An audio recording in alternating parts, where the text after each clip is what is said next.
Today I'll be talking about America Ramakotrian. Must name a sakberte. Tutsankron soinga. To me one as always. Think we in masang. We need at one, hemi think we in dona.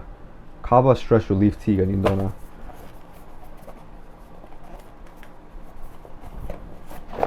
Hemi al hon lo wangin. Honsa zog. Hong dona. It's a tea bag. Nawa hinga danga. Tuilum ga danga. Tui higa tilum sa. Pour it in a cup. Look at that. It's one mutelo. My tet I hear in tuna here in broccoli pan. I got fried megan broccoli let salt and pepper fried in a grass-fed butter with herbs and garlic. I'm so healthy. I look healthy. Okay. You can't think puhin ha ti ranga in ha to te to ma sai ha ti ranga a flavor, a taste ka turin. More than 10 years ago, kum som chuang kalta khan America ramahan rong kalta ne. It's a big deal, right? Bitam ta chu America rama kalandua. Kema situation a chunin ka du fa ngani lawa. Ka du lo go tin ani lawin. Chung te rong kal wang khan rong kal weta. Mase enge America tikha omzi ka thiam lo. Ani chu enge expect to ka shalo enge omdona a culture I'm shing amizi enge thilon ti dan kha engma ka shalo kamika chuan ta ka rong kala America rama ka rong kala zakzum rong ta ke ma chu chuan school ta chan lo huna ka soi toy menga tuna ke experience ka tuna ka thil ton ka soi toy menga school de kan chana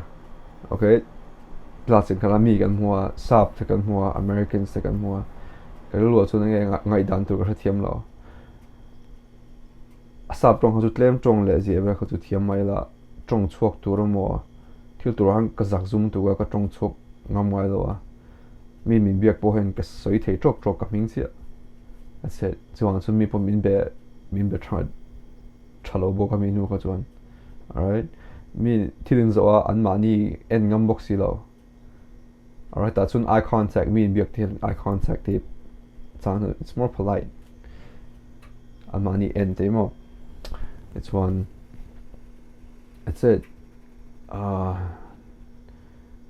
aram omdan du ka shalo mi biak dan ka thiam lo betur po ni la sap trong thui ang ka trong thei bok lo chuan chen kom du ka ni lo rang ani state dang mi te chung le ngai te ka soi tel lo ma se kha soi tu lawin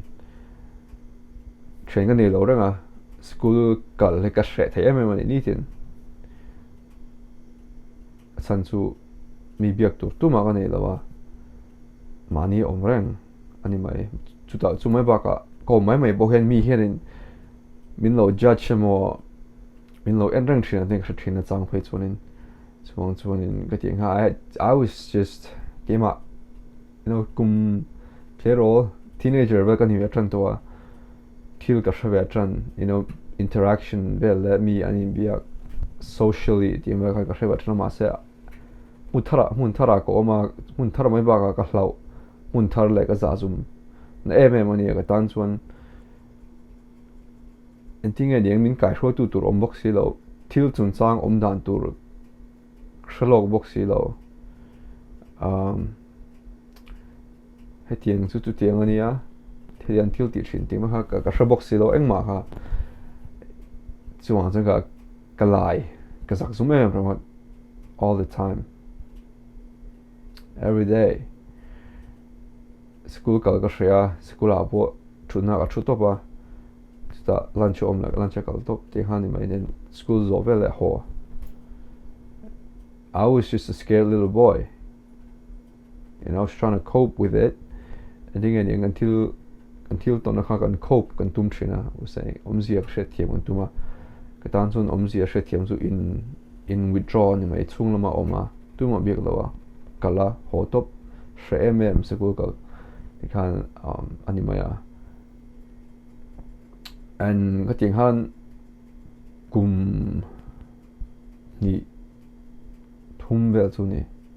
cái tiếng hun chung khan school tu ma biak cái này lo top ni lo chang kha tok chuan mi pakhat atira person kum khat nu ver kha chu ni ka mi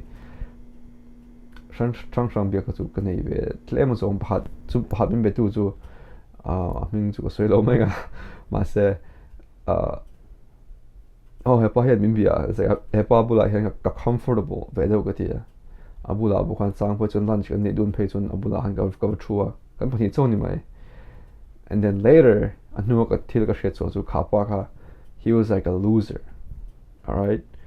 High school vela chuan click strong neta you have like sports culture in them or the geeks or the cool people, the jocks or whatever. You have different groups from Shanghai marketing. So he was like a loser that people don't even want to hang out with. And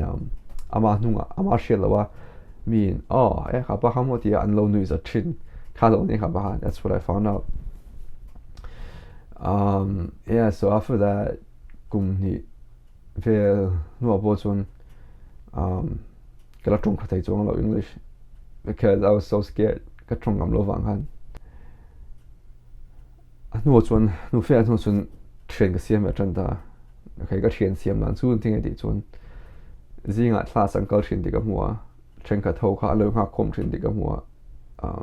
and cool ve thung ka train mani chu so ne so ma cool me ve ka ti nu chuan soccer khan khel boka ma se soccer ha chun soccer field a chun ka mu ve to ya ma se ka be ngai lo mi tu ma ka be thiam lo at that point so an bula chun ka khal ve to va cái ding to ba I just followed them pakha chu ka imbul na de dong in ka khom kha changa de nong bang khan ka zui to ema roi chung lo an ma ni kha khan bi la khan anu han ka local ve zela di chuan class man apon se atir ka chung ka zak zum do an ma ni di to ase ka zui zela ka zui ve to ba kal son ro min ti chung lo bang khan anu ka chun anu fe nu hey the weekend took him come no you want to come into there no anyway so I was like yeah karatang khani mai tlema kanin kom ti no too but tun thleng ka len ko ma kan vai hian in ka ha ka thian te ho ka kai ko mo ti la kai kom tun mi ka kom han lo ma se kha to ka in ko ban ti chu ni mo ko ban ti chu ni ka len kom tho kan chen za vai kan amma kang reng ha ta chu na san chu mi uncle shanga college vela te mi en mon train so ka soi to ka uncle son china to na bo ka chen ho bo west coast lama de California lama de bo California sia lama de bo amon no la ma se non le chu nin kom ho le chin to so mi ba ka soi ka mi en kom du lo anu za chin ka ti kha ru kin ka ha tum kha chu class chun ma yen school hon ma yen pona ga ha koma anh ha kom thina school ka gate an ma yen asana ma ha athua ma bula hanga ba thu ve a ati an thu lai chuan mi pa pali pangar wal vel ha an ding ko ma chung jinga pha chu ron kal phei a wa ni na chun hey what's up man tinaron tiaron bi aron bi ani ka ba ka mu khan e ba chu tlem chun ga hey American sub ang doni ba han ka intimidate be de la tlem chun ma then he paso afan that guy looks like a dick so what's fun swan man or so also pangay do like I think the guy looks like a douche so also afan zapo afan in lock me ka ti ka ro chun ka ti hon la kan I don't like him kan niel sin ni lo ting ka lo ngai to ti ba chu it's one dun weekend a hian in ka train zing ai tlai tran ka train zing mi khan in islands like America Rampona island a cruise ship in Galdona longin that's one bahada man lo wang khan in miron shetira and shet bahad cousin bahada kal thelawa to get extra kan ne that's one you don't go do him mintia to get back ngai lawa aman choi man pot longa chuna free vec mintia so so yeah mana cái teacher cái lâu biếng cái class it's one head trip head cruise hoài hot tu bari cái bui tu pa hi chỉ cái soi pa suppose one chapo mel cái ti kha ba khang ni yeah tu la I think back ai tu le cái tiếng hun live là mi biếc tang cái thiam lo dan te I was like socially retarded mi biếc tang cái thiam lo like cái giả dùm để cái ngày tu na hiền school à point se tu na bon pon à pot so cái I can just con la po cái là mi du cái bete cái bengam thiam minute som pon se radio cái bete mi cái shit với khát na pon se kaka and it took a long time hemi tuna kami din muna tuna hen kala thiam chong lo san chu mi pani in betur chuanin pakhat chau keima chau atong rang thelo le lampang bokha an lo receptive an lo mi an lo ton son thata an lo tong thiam an lo in mil ve dang ai tho but still tung din mo thleng tur hian trial and error mi phone of a biak top ka tum an ngai na sat zia le kain kain force lui na sat angai zia ba ka ngai tua atira pe ka chon thren khat pe chu thil kan tira re mani ma son tum hian lo nui zat mo ai lo nui zat ai wa chen lo deu so mo mi lo bring down tum hin om thina ngai dana chu ma tiang ma son ko tuma in siam plat ko tuma ka tianga mi lo om chuan those people are toxic so should not hang out with them ke ka ngai tu dana chu ma tiang ka chu thian ni lo thian kom tu ra ka ngai lo tiang chu supportive lo no chu mo mani in siam plat tum la ya tiang lo ti ka chu but yeah I mean tu na po em son na tu la kal na tu tam tak kala ne ya a long way to go but just how much things have changed hun la thil alo in thak dang lam to zia ka ngai to hian it's chang phai chu na mak ka te how much machine kan in thak thi dan la until ton as a person